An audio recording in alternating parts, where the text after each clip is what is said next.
നമ്മുടെ രംഗം എന്ന് പറയുന്നത് ജയിലാണ്. ജയിലിൽ നോറയും ജാസ്മിനുമാണ് ഇന്നത്തെ ജയിലിലെ അന്തേവാസികൾ. അവിടെ ആഹാരം എത്തുന്നു ജയിൽവാസികൾക്കായി. ക്യാപ്റ്റനായ ജിൻഡോ ആഹാരം കൊണ്ട് ജയിലിലേക്ക് പ്രവേശിക്കുന്നു. കൂടെ നമ്മുടെ ഗബ്രിയുമുണ്ട്. ഗബ്രി കൃത്യമായിട്ട് അത് മനസ്സിലാക്കി തന്നെയാണ് ജയിലിൽ ആഹാരവുമായിട്ട് എത്തുന്നത്. ഗബ്രിക്കറിയാം ജാസ്മിൻ എന്താ വേണ്ടതെന്നുള്ളത്. അത് കൃത്യമായിട്ട് കൊടുക്കാനായിരിക്കാം ഒരുപക്ഷെ ഗബ്രി എത്തിയത്.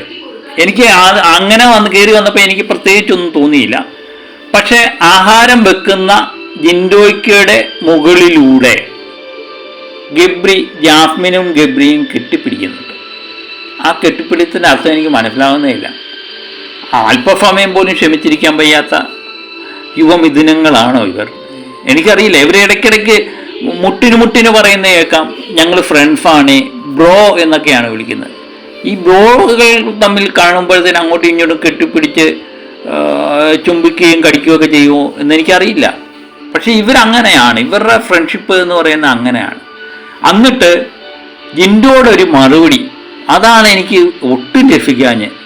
ഒരു മനുഷ്യൻ അവക്കുള്ള ആഹാരം കൊണ്ടുവന്ന് ജയിലിനകത്ത് വെക്കുമ്പോൾ അയാളുടെ മുതുകിന് മുകളിൽ കൂടി ഫ്രണ്ട്സിനെ കെട്ടിപ്പിടിക്കുന്ന, അവളുടെ ഫ്രണ്ട്സാണെന്ന് പറയുന്ന ഗബ്രിയെ കെട്ടിപ്പിടിച്ചിട്ട് ആ മനുഷ്യനോട് പറയുകയാണ്, ഇടയ്ക്ക് കയറി നിന്നിട്ടും പ്രയോജനമില്ലല്ലോ അളിയ എന്ന് പറയുമ്പം എന്താ ഉദ്ദേശിക്കുന്നതെന്ന് മനസ്സിലായില്ല.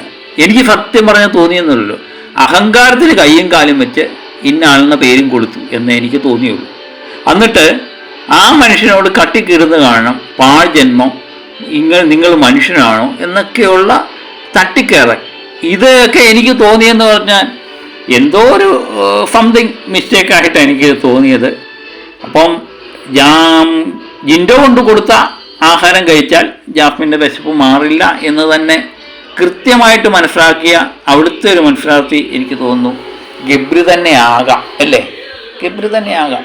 ഗബ്രി കൃത്യമായിട്ട് ജാസ്മിന് ആവശ്യമുള്ള ആഹാരം അവിടെ എത്തിച്ചു കൊടുത്തു എന്ന് തന്നെയാണ്. ജിൻഡോ കൊടുക്കുന്ന ആഹാരം ജാസ്മിന് അത്ര ഇഷ്ടപ്പെട്ട് കാണില്ല എന്നാണ് ഈ രംഗം കണ്ടപ്പോൾ എനിക്ക് തോന്നിയത്. എന്താ പറയുക ഇതിനൊക്കെ?